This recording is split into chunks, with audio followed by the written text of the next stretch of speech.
नमस्ते एंड जय हिंद।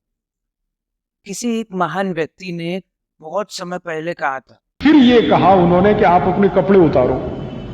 एक पुलिस ऑफिसर आया, उसने कहा कपड़े उतारो। मैंने कहा क्यों भाई? उसने कहा आपका बॉडी मार्क चेक करना। तो मैंने कहा बॉडी मार्क आप चेक करोगे मैं बता देता हूं, कपड़े क्यों उतरवाते हो मेरे? तो उसने कहा रूल है ये यहाँ। उसने कहा नहीं साहब, आप बताओ जरूर, लेकिन मैं आपके कपड़े उतरवाऊंगा और इसमें लिखा जाएगा कि मैंने कपड़े उतारे, चेक किया, तब वहां वहां मुझे उनका बॉडी मार्क मिला। तो वो चेकिंग से ज्यादा आपके कपड़े उतरवा कर आपको नंगा करना, ये आपके लिए अपमान है और उनके लिए स्वाभिमान है।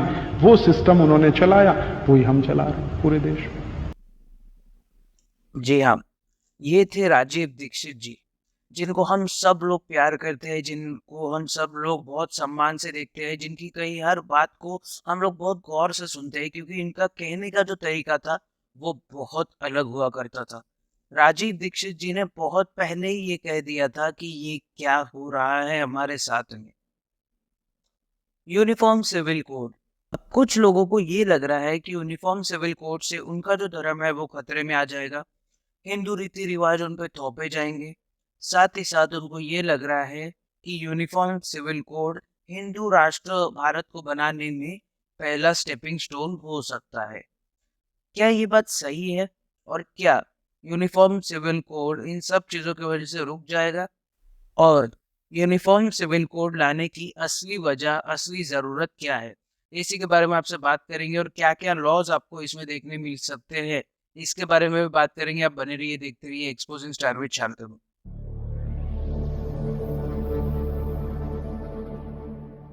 तो यूनिफॉर्म सिविल कोड, ये जो टॉपिक है ना, बहुत ज़्यादा कंट्रोवर्शियल है, क्योंकि एक तबका जो है इसमें वो कहता है कि इससे हमारी धार्मिक भावनाएं आहत हो सकती है, इससे हमारी जो रिलीजियस बिलीव्स है हम उसको ज़्यादा प्रैक्टिस नहीं कर पाएंगे।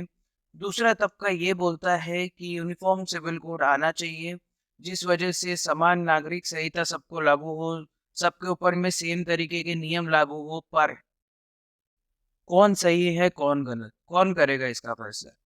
तो इसका फैसला करेगा हमारे संविधान के जनक बाबा साहेब अम्बेडकर।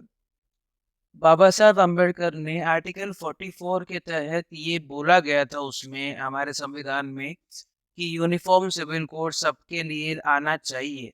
और जब प्रधानमंत्री बने नेहरू, पंडित जवाहरलाल नेहरू, जो first prime minister of India बने, so called first prime minister, मैं उनको सो कॉल्ड इसलिए कहता हूँ क्योंकि उनसे पहले सुभाष चंद्र बोस बन चुके थे और उनको आई थिंक 14 या 15 कंट्रीज ने रिकग्निशन दे दिया था। अंडमान निकोबार में जो सरकार चल रही थी सुभाष चंद्र बोस की, तो मैं उनको फर्स्ट मानता हूँ। बट ऑफिशियली हमको यही पढ़ाया गया है कि पंडित जवाहरलाल नेहरू हमारे पहले प्राइम मिनिस्टर थे। तो चलिए, जो बुक्स में कहा जाए उसको सही मान लेते हैं आज के डेट में। तो पंडित जवाहरलाल नेहरू को उस समय के एक उनके बहुत बड़े लीडर ने कहा था कि सर, जब आपने कहा था कि यूनिफॉर्म सिविल कोड है तो इसमें आपने मुस्लिमों को एग्जेम्पशन क्यों दे दिया है? तब पंडित जवाहरलाल नेहरू ने कोई जवाब नहीं दिया और वो एग्जेम्पशन जारी रहा, जबकि संविधान में ये स्ट्रिक्टली कहा गया है आर्टिकल 44 के तहत कि सबको समान अधिकार मिलना चाहिए। तो क्या है ये अधिकार जिसके बारे में हर कोई बात करना चाह रहा है? तो सबसे पहला तो ये अधिकार है कि आज के डेट में जो मुस्लिम औरतें हैं उनको एलिमनी नहीं मिलती है। होता ये है कि कोई भी उनको तलाक दे देता है। ट्रिपल तलाक वैसे तो खत्म हो गया है, बट कई लूप होल ढूंढ के उन लोगों ने तलाक लेने का बहुत अच्छा तरीका ढूंढ निकाला है। तो उसके बाद उनको एलिमनी नहीं मिलती है, उनको अपने 2 3 4 5 6 7 बच्चों के साथ में रास्ते पर छोड़ दिया जाता है। अब वो महिला किस तरीके से गुजारा करेगी, जबकि हिंदू महिलाओं को पति की प्रॉपर्टी में बराबर का हिस्सा मिलता है, यहाँ तक कभी तो उससे ज्यादा मिल जाता है। महीने की एलिमनी मिलती है अगर डिवोर्स होता है तो। और साथ ही साथ, अगर उस महिला को पता चलता है कि उसका पति दूसरी शादी करता है तो वो कोर्ट में जाके कंप्लेंट भी कर सकती है, जो कि मुस्लिम में नहीं किया जा सकता या उनकी कम्युनिटी में ये सब जायज है। तो एक महिला के लिए इतनी सब सहूलतें, मतलब हिंदू महिलाओं के लिए आपको एलिमनी मिलेगी, आपको मेहनताना मिलेगा, मतलब महीने का जो भत्ता मिलता है वो मिलेगा, आपको उनके प्रॉपर्टी में हिस्सा मिलेगा, बच्चों की परवरिश अच्छे से हो पाएगी। ये सब सुविधाएं अगर हिंदू महिलाओं को मिल सकती है, तो मुस्लिम महिलाएं इन सब से वंचित क्यों रहे? ये पॉइंट है। सेकंड पॉइंट इसमें ये आएगा कि अब कुछ लोग बोलेंगे कि हिंदुओं के लिए इसने क्या कैप रख दी है। तो बहुत सबसे पहली बात तो ये है कि हिंदुओं के लिए सबसे पहला और अहम चीज इसमें आएगी कि अगर आप किसी लिव इन में रह रहे हो या किसी के साथ लिव इन में रह रहे हो, तो आपको उसका ब्यौरा देना जरूरी है। उस लिव इन के ब्यौरे को आपके माता पिता के साथ में शेयर किया जा सकता है। अभी तक उत्तराखंड के इसमें तो ऐसा दिखाया जा रहा है। ये इसलिए किया जा रहा है क्योंकि हाल ही में हमने देखा है श्रद्धा वालकर से लेकर कई सारी जो लड़कियां थी जो लिव इन में रह रही थी और उनका हश्र किस तरीके से हुआ है। तो इन सब की चीजों के लिए माँ बाप को कॉन्फिडेंस में लेके ये सब चीजें की जानी चाहिए, ऐसा इस बिल में भी कहा जा रहा है।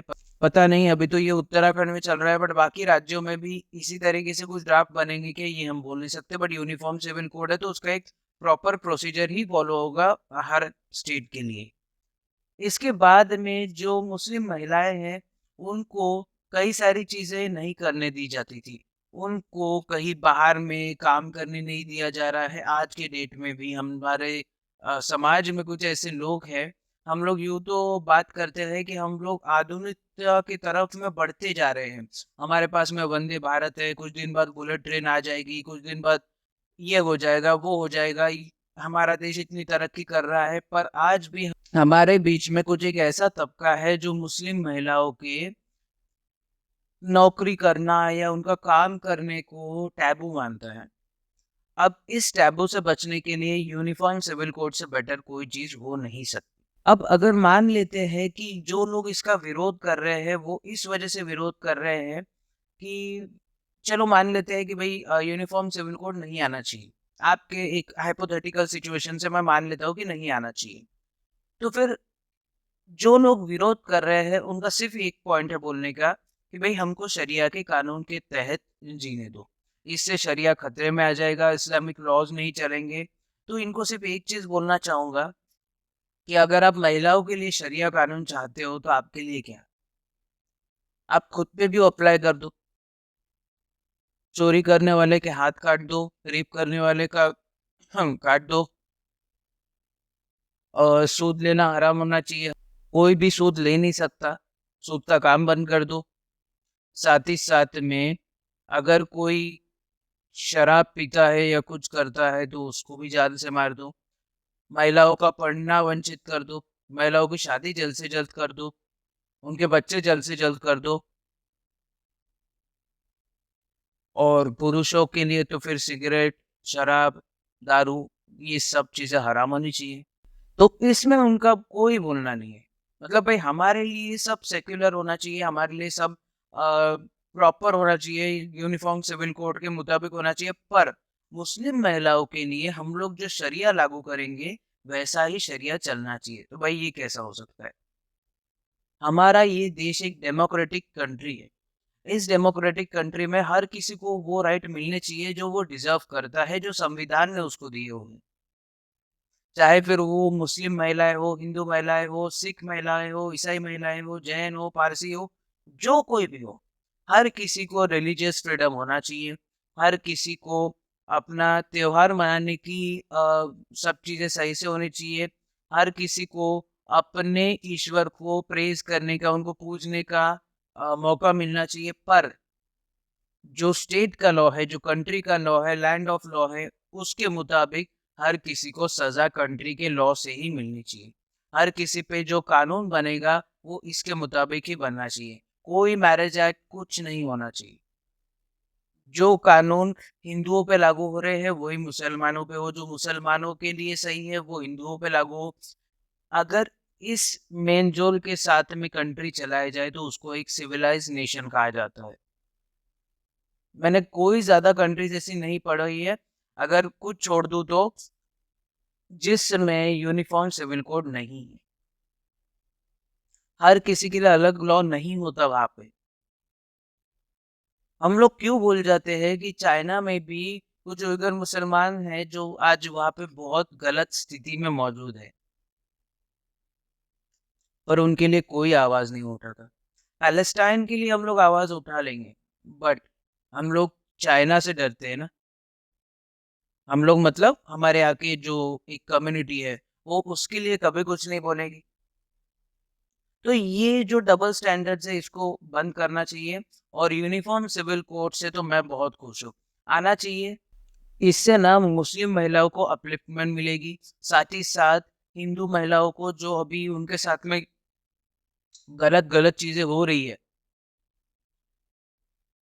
वो भी कुछ हद तक रोकने में हम कामयाब हो सकते हैं। अब मुस्लिम पर्सनल लॉ कहेगा कि भाई हमारा शरिया खतरे में है, तो भैया आपको 2 कदम चलना पड़ेगा। अदरवाइज मैं जितना मोदी गवर्नमेंट को जानता हूँ, वो यूनिफॉर्म सिविल कोड लाके रहेगी। उन्होंने आर्टिकल 370 हटाया, बोला था हटा दिया। उन्होंने जाके पाकिस्तान में सर्जिकल स्ट्राइक की, 15 दिन के अंदर करके आ गए थे। उन्होंने अभिनंदन वर्तमान को एयर स्ट्राइक की बात छुड़वाया, कोई विश्वास नहीं कर रहा था कि वो छुड़वाएंगे।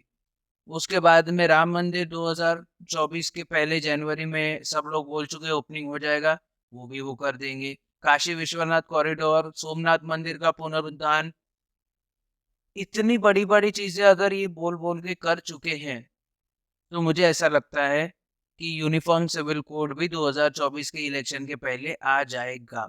तो आप उसको बहुत अच्छे से एक्सेप्ट करिए, बैठकर बातें करिए, गवर्नमेंट को अपने सजेशंस दीजिए, गवर्नमेंट को आप बताइए कि ये इसमें प्रॉब्लम है, ये आप मत कीजिए, इसको आप ऐसे कर दीजिए, इसको आप वैसे कर दीजिए। सबसे बैठकर अगर गवर्नमेंट बात करे ना, तो ये एक मिसाल बन सकता है तमाम उन विकसित देशों के लिए जो लोग आज भी सोचते हैं कि इंडिया में जंगल राज चलता है। उन लोगों को एक करारा जवाब मिलेगा कि यहाँ पे हिंदू, मुस्लिम, सिख, ईसाई, पारसी, जैन, जितने भी लोग हैं, सब लोग बहुत अच्छे से अपने देश के लिए जीते हैं और सब लोग अपने देश की भलाई सोचकर हर कुछ साथ में करने को देखते हैं। तो एक मिसाल कायम कीजिए। आशा करता हूँ जो मैं आपको समझाना चाह रहा था, जो कहना चाह रहा था, वो सही से आप तक पहुंचा होगा। और भी बहुत सारे इसमें नियम आएंगे, वो नियम मैं एक साथ नहीं बता पाऊंगा क्योंकि पूरा ड्राफ्ट ही रेडी नहीं है इनका। जितना रेडी है वो मैं आपको बता चुका हूँ। और अगर मेरे पास में और भी कोई टॉपिक आता है तो उसके ऊपर मैं एक वीडियो बना दूंगा। तब तक के लिए आप बने रहिए, देखते रहिए एक्सपोजिंग स्टार विद शांतनु। जय हिंद।